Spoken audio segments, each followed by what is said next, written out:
I'm so grateful to be here with you today in this second Adventure in Faith Sunday. I love Adventure in Faith. I love that phrase because I feel like life is an adventure in faith, isn't it? It's a constant adventure. And it's an opportunity for us to exercise our faith-filled living every moment of our lives. And so as we started last week, our wonderful theme this year for Adventure in Faith was launched by Reverend Josh. And he gave a talk called Are We There Yet? And talked about how to launch adventures and how to step into different adventures in our life. And today, my message is entitled, You Are Here. And every time I thought about it, I thought about the map in the mall where you stand and look and it says you are here and then tells you where you want to go. And I'm constantly trying to figure out how to put it in my head and understanding which way to get to where I want to go from that map. And so that can be kind of confusing, I think, at times. And yet, there's great wisdom in that phrase right there, you are here. Be here now. Be right here. This past Wednesday, Dr. Deepak Chopra was here, and we had a sold-out crowd in this room. It was great, wasn't it, for those of us who were here? He did a wonderful job. He did a wonderful job giving my talk today. He gave my whole talk. But he kept asking us at the end, because it was all about being present, as I said at the beginning of the service, and he kept asking us, are you present? And the first time he asked, we all went, yes. And he said, I'd like more enthusiasm, please. Are you present? Yes! And so I went out from that message thinking, okay, am I present? Yes! And walking through my life in various experiences saying, am I present right now? And if I got to know, challenging myself to get present.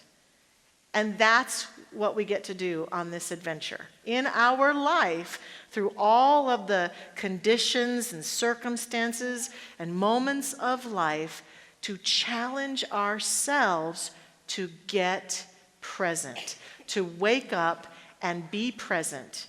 And literally, to be present is to be awake. And Deepak talked about enlightenment and being in the light and being present in the light of awakenedness in every moment of our life, not walking through life unconsciously and not being asleep at the wheel. I was thinking the other day as I was driving my car, gosh, what would happen if I fell asleep at the wheel here? It wouldn't be pretty at all, would it? I would probably veer off the road. I might cause an accident. I might be focused on the past as if I was looking in my rearview mirror the whole time I was driving and not looking ahead. If I wasn't really paying attention to where I wasn't going, if I wasn't being right here, right now as I drove my car. And I think the same is true. That metaphor holds true for us in our life. There is wisdom to be right here, right now, in the midst of whatever is going on, and to be awake, to be fully awake. Deepak reminded us that the name Buddha, that the Buddha talked about awakenedness, and that his name literally means one who is awake. And the master teacher Jesus used to urge his followers to stay awake. He would tell us that the kingdom of heaven is not something that's far off in the future. The kingdom of heaven is at hand. It's right here, right now. And we talked at Easter about as he was in the Garden of Gethsemane getting ready to walk into what he knew was the end of his days on earth, he urged his disciples, stay awake with me. Stay awake with me. I don't think it was just so that he could have companionship. He was saying, even when it gets dark, stay awake. Stay awake. And so we get to notice on our adventures when we're tempted to check out, when we're tempted not to stay awake. And a lot of times, for most of us, the most challenging thing about staying awake is managing the chatter that's going on in our mind all the time, that is either almost always calling us to reflect upon the past or to project into the future. Not always being willing to be right here, right now. In this past week, I reviewed the works of Eckhart Tolle, The Power of Now, that wonderful book that came out many years ago and took the world by storm, and many of us were in study groups about it, and I was rereading that work, and I would say if you feel challenged being in the now moment, that might be a good review to step into the power of now. So many beautiful examples and things that he says, and he talks about this mind that is constantly going, and how we are addicted to thinking. We are addicted to thinking, and not stopping to just be. And he says, he gave an example of a lot of times we may find ourselves seeing someone who is wandering through the world, who is possibly homeless or is having some mental health issues, and they will talk to themselves constantly as they're walking along. And he says we might be prone to feel badly for them or even have pity for them, but he says the reality is that's us. We're constantly talking to ourselves. Maybe not out loud, but just notice for a minute. Walking through our life. Well, I wonder if the Broncos going to win. What time is it? Where should I go now? What's happening over there? What is she thinking? Why did he look at me that way? I wonder what it's going to do. I wonder what we're going to have for dinner. What should I cook for dinner? It's just this constant chitter chatter, back and forth. A gentleman told me after the first service that he was down at the recent Lungar we did, and there was a homeless man talking to his burrito. And Taylor said to me, sometimes as I looked at him, I thought, how often do I talk to my burrito? I'm always talking to myself, always jibber-jabbering. And so the key with this is to begin to notice that as we walk into the adventures of our life, the most joyous adventures and the most challenging adventures, that our greatest gift, our superpower, is our ability to quiet our mind, become mindful, and get present. To get present to the now moment, to get right here, right now, and to be able to say to ourselves, I'm right here. I'm right here, right now. There is power in that, and it can take practice because we do jibber-jabber so much. We've got to awaken ourselves to that inner process and awaken ourselves to the deeper part of us that's behind the addictive mind. That is the presence. We have to get present to get presence. And so the mindfulness techniques that people talk about, and the reason that mindfulness is the number one search on the internet right now, is that we know this about ourselves. And so we have to practice mindfulness. Eckhart says to us, we have to find ways, techniques, and he suggests walking up a flight of stairs and just using those stairs as a cue to remind us to get mindful. Every time we walk through a door, to get mindful. Every time we get in our car, definitely to get mindful, to just say, I'm right here, I'm right now. Just take a deep breath and practice the presence. Practice staying present. I think that's one of the reasons that many of us come to places like this, to church and presentations. Everything that invites us into practicing the presence is in this room, the presence of other people, the opportunity to set aside and let go of things as we walk through those doors and step right into this space with other beloveds in our community. Music, I use music a lot to get fully present and just either listen to music or chant, because the mental chatter tends to fall away as I listen to music. To pray and meditate is a part of what we do to get present. So when we pray and meditate in our service, it's an invitation for each one of us to get present. As someone speaks on a Sunday morning and gives a talk, it's to invite us all to get present. Because it's not what I am saying right now that is the transforming factor for anyone in this room. It's what you're saying to yourself right now. And if you're sitting here and your mental chatter is, what time is the Bronco game? Take a deep breath and get present. But really, the getting presence is that there's a presence that begins to emerge for us as we come together here that says, yes. can feel that and sense that. I know that as I stand here, every time I get an opportunity to speak, it is something that allows me to fully inhabit the presence, because I can't be up here speaking to you and be thinking about the talk I gave last weekend, can I? I have to be right here, right now. I can't be up here speaking and be wondering about what's going to happen at the 12 o'clock service. I've got to be fully present and ready with the material that I brought and ready for whatever happens as it emerges through me, and be fully present. And together in church, we get to be fully present in this now moment.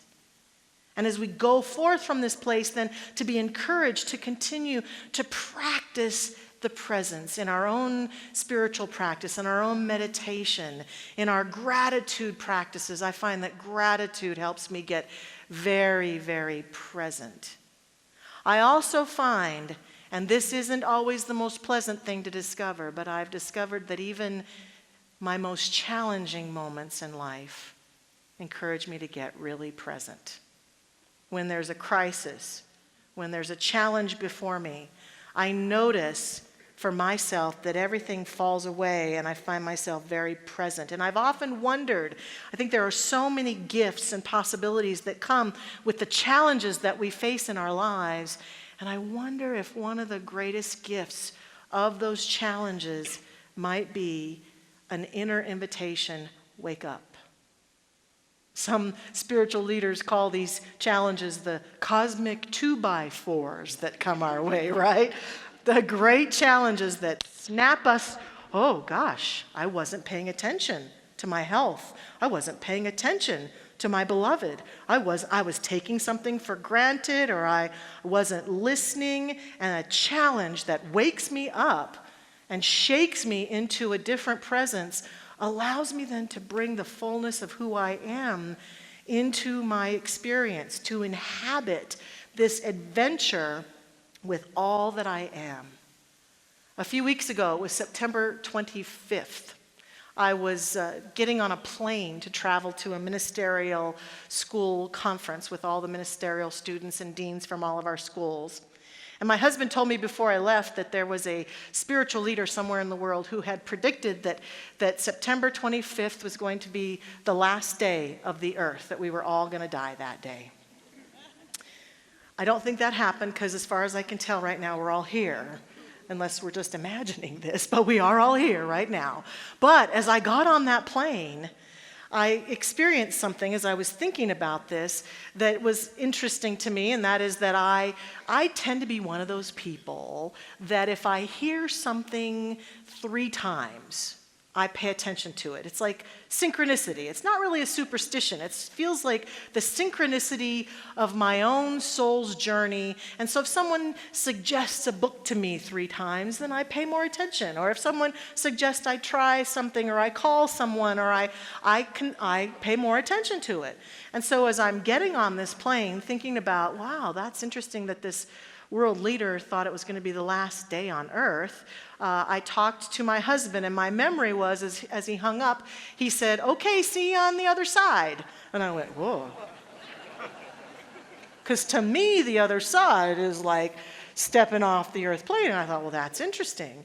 And I got in line to get on the plane, and a woman was standing in line, and she was talking to a friend, and as she went to go down the plane, she turned and looked at her friend and said, "Okay, see you on the other side." And I went, uh-oh, that's twice now.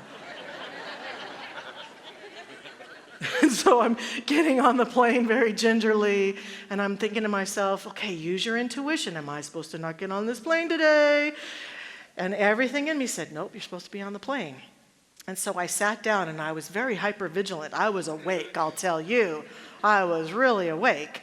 And I thought, well, what if I did hear it again? And even more profoundly, what if it is my last day on the earth plane? Whether it's through this plane that I'm about to take off on or something else.